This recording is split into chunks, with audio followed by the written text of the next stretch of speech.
Ezequiel capítulo 22, versículo 30. E busquei entre eles um homem, uma mulher, uma pessoa, que estivesse tapando o muro e estivesse na brecha perante mim por esta terra, para que eu não a destruísse, mas a ninguém achei. O que Deus está dizendo para nós? Deus não achou intercessores, talvez não está achando hoje. Nós temos que aprender a nos colocar diante de Deus pela vida de alguém. Você sabia que quantos de nós que estamos aqui hoje, porque alguém intercedeu por nós? Alguém ficou em oração? Uma pessoa que você nunca talvez vá saber aqui nessa terra, só na eternidade. Foi um vizinho. Foi um parente do seu marido que se converteu antes de você. Foi um parente da sua esposa, meu irmão. Havia um parente do seu tio, da sua tia, não sei. E até a própria igreja que intercede. Quantas vezes estamos em oração, Deus, pessoa passa na porta da igreja. Já tivemos casos que a pessoa passou na porta da igreja e manifestou demônio e foi liberta e entrou na igreja. Ela nunca entraria por ela mesma, mas a igreja estava em oração, a igreja estava em intercessão, fazendo isso e funcionou. Então é muito importante a igreja aprender a se colocar no lugar de alguém. Veja o caso desse homem, Mateus capítulo 8, versículo 5. Quem não conhece a história do centurião de Cafarnaum? Capítulo 8, versículo 5. E entrando Jesus em Cafarnaum, chegou junto dele um centurião. Bem, centurião é um capitão romano, um capitão de 100 soldados. Esse homem, eu tenho explicado que ele deixou de lado todo o preconceito do romano, toda a arrogância do romano. O romano estava por cima. Mandava um título de cidadão romano custava muito para uma pessoa fora de Roma. Um oficial falou, eu para conquistar um homem do governo, falou para Paulo, eu para conquistar, gastei muito dinheiro. É como hoje, eu digo que tem pessoa que às vezes quer que seu filho nasça americano, aí vai morar nos Estados Unidos, né? Vai grávida já para lá a senhora, o neném nascer, não estou dizendo que é errado não. Quer que lá, porque o passaporte é americano. Verdade, porque lá, os Estados Unidos é como o Brasil, nasceu aqui é brasileiro, nasceu lá é americano. Não é assim em alguns lugares do mundo. Na Europa, por exemplo, a maioria dos países é pelo sangue. Eu tenho 2 sobrinhos que nasceram na Alemanha, porque meu irmão era jogador de futebol, jogou na Alemanha durante alguns anos, e um nasceu na cidade de Leverkusen, mas não é alemão, é brasileiro, nasceu, foi uma sobrinha. E depois nasceu outro em Munique, mas são brasileiros, e não são alemães, porque lá é diferente, lá é pelo sangue. Tanto que eu, por exemplo, não nasci em Portugal, mas eu tenho a nacionalidade brasileira e tenho a nacionalidade portuguesa, por causa do meu avô. Meu avô era português, então minha mãe pegou a nacionalidade portuguesa, eu também peguei, meus filhos também pegaram, e os netos vão assim por diante, porque é pelo sangue. Então o romano, ele tinha uma posição de destaque, mas deixou de lado tudo isso. Aí o bonito vem agora, o quê? E dizendo, Senhor, o meu criado. Durante anos eu falo, ele não foi ali por causa do seu pai, ele não foi ali por causa da sua mãe, não foi ali por causa do filho, não, por causa de um criado, de um amigo, geralmente, certamente ele tinha uma estima por ele, tinha um carinho por ele, tinha um amor por ele, deve ser uma pessoa dedicada, uma pessoa muito útil para ele. Ele deixou de lá tudo isso, foi se expor, podendo ser até denunciado, e dizendo assim, jaz em casa paralítico e violentamente atormentado.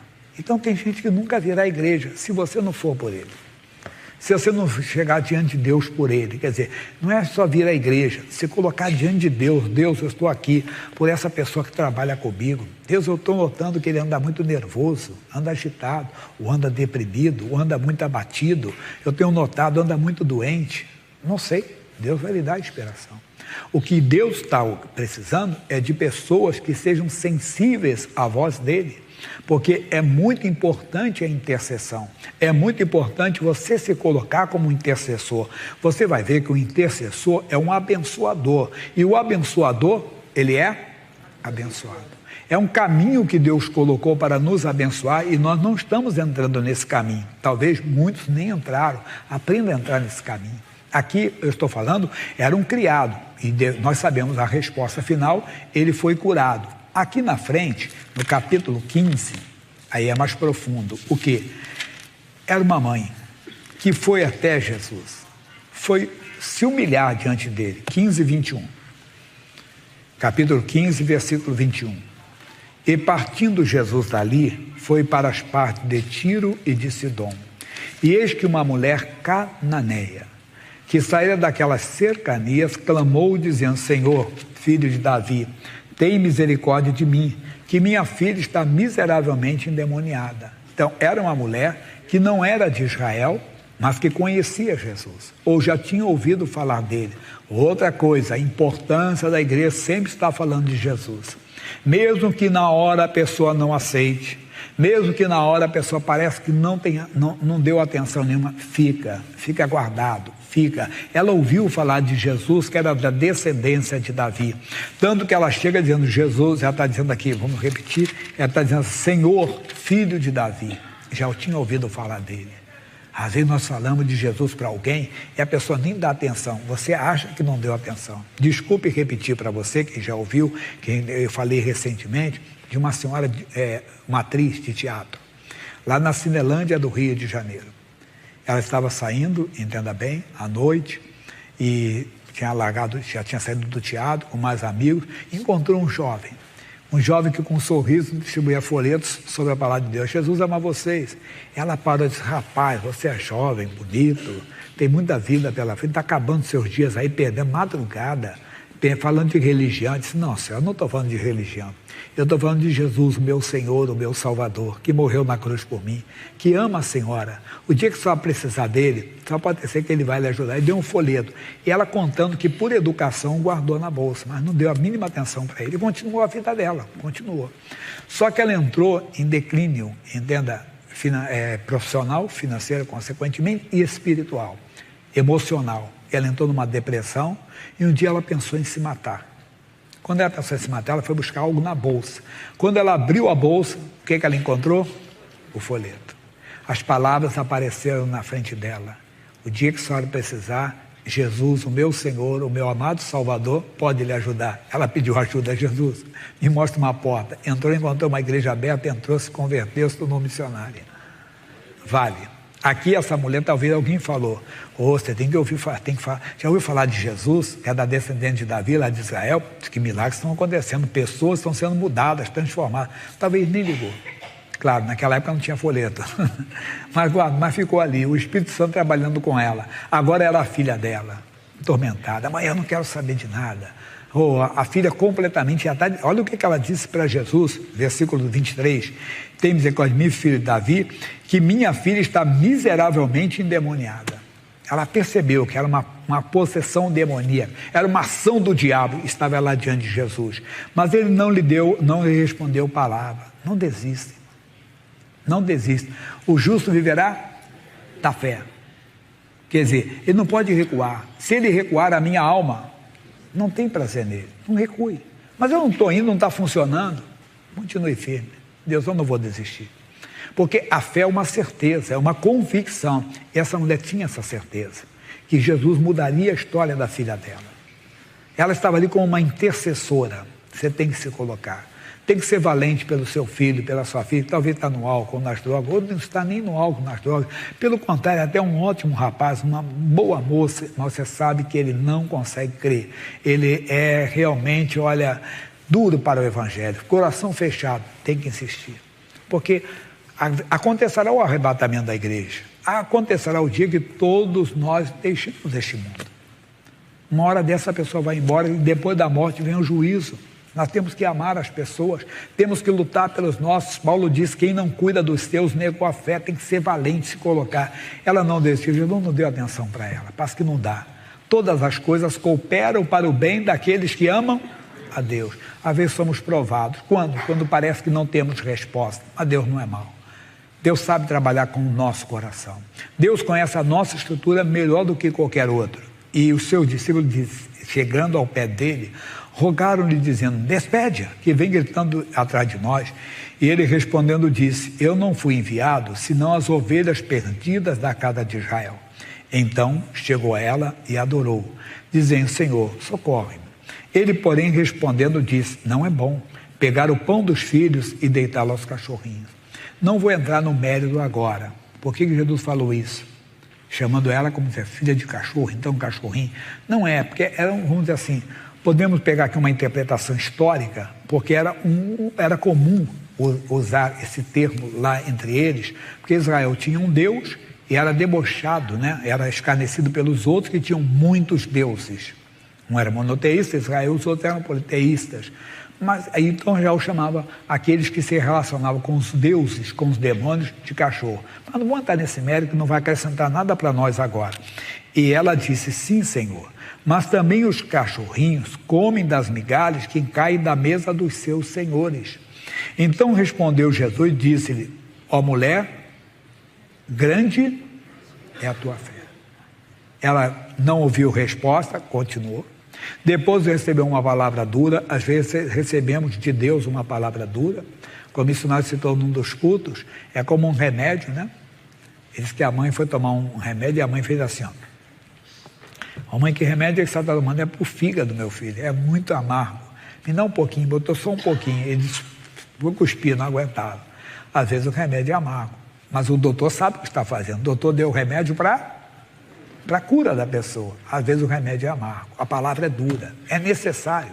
Veja a mesma passagem bíblica, mas a resposta do Senhor Jesus na ótica aqui do Marcos. O Marcos está depois, no capítulo 7, do versículo, eu vou ler já o 24, já direto. Marcos, do lado, capítulo 7, eu não dei nos outros cultos. E levantando-se dali, foi para os territórios de Tiro e de Sidom, entrando numa casa, e queria que ninguém o soubesse, mas não pôde esconder-se. Porque uma mulher cuja filha tinha um espírito imundo, ouvindo falar dele, aí ouviu falar dele, foi e se lançou-se aos seus pés. E a mulher era grega, povo sábio daquela época. Ciro Fenício, povo conquistador daquela época, de grandes conquistas, e rogava-lhe que expulsasse de sua filha o demônio. Mas Jesus disse-lhe: deixa primeiro saciar os filhos, porque não convém tomar o pão dos filhos e lançá-lo aos cachorrinhos. Mesma passagem. Ela sim respondeu: sim, Senhor, mas também os cachorrinhos comem debaixo da mesa as migalhas dos filhos. Olha a resposta do Senhor. Então ele disse: por essa palavra vai, o demônio já saiu da tua filha. Já pode voltar para o Mateus. A nossa fé é grande quando nós aceitamos a palavra de Deus. Quer dizer, a nossa reação diante da palavra é que nos dá realmente o que mostra a nossa fé. E ela mostrou. Não ficou zangada não, aceite a palavra. A palavra de Deus nunca vem para magoar você. Ela feriu, como na primeira parte, quando eu falei: puxa, pastor Jair, a pessoa me ofendeu muito, mas você é misericordioso, você é limpo de coração, você é pacificador, não vai ficar dando lugar ao diabo. E se Deus se arrependa e diga: Deus, limpa o meu coração.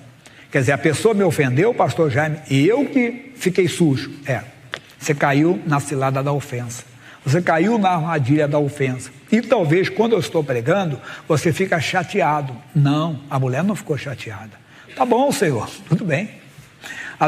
Os cachorrinhos comem das migalhas quem cai da mesa dos filhos. Não ficou chateado com a palavra. Não fique nunca chateado com a palavra de Deus. Ainda que ela te fira-me o justo, será um óleo precioso que a minha cabeça não rejeitará. Não despreze. Se você foi enquanto eu pregava, Deus fez você lembrar de alguém que te machucou muito. Você tem que colocar em ação. Porque Deus chamou você para ser simplesmente uma pessoa misericordiosa, uma pessoa limpa de coração e uma pessoa pacificadora. E isso aconteceu com essa mulher. Ela então recebeu a bênção. E versículo 28. Ó mulher, grande é a tua fé, seja isso feito contigo como tu desejas. Você lembra do Salmo 37, versículo 4? Coloca para mim, por favor, para não sair daqui. Deleita-te também no Senhor, e Ele concederá o que deseja. O coração dela desejava a libertação da filha. Então ela não se ofendeu com a palavra. Quem deseja servir ao Senhor não se ofende com a palavra. Mesmo quando o Senhor manda você fazer algo que você não quer fazer, mas você faz. Você faz porque você quer alcançar o favor do Senhor. E ela alcançou. Eu falei que o abençoador é abençoado. Isso você tem que fazer assim. Mateus, capítulo 6, versículo 5. Mateus 6, versículo 5. E tudo quando orares, não seja como os hipócritas, atores, pois se comprazem em orar em pé nas sinagogas e nas esquinas das ruas. Não é errado orar na igreja, oração coletiva, oração quando foi dirigida aqui, que todos nós oramos, ou nas praças, um culto de louvor, de adoração, de intercessão, de evangelização. Mas Jesus vai explicar melhor. Ele diz assim: para serem vistos pelos homens. Em verdade vos digo que já receberam o seu galardão. Que a oração não é para o homem, é para quem? É a Deus que você está fazendo. Mas tu, quando orares, entra no teu aposento e, fechando a tua porta, ora a teu pai, que vê o que está oculto. E teu pai que vê o que está oculto, diga, recompensará. O intercessor é recompensado, irmão. É um caminho que ele colocou para mim e para você. E talvez não estamos usufruindo dele. Mas, vamos para Atos, versículo final.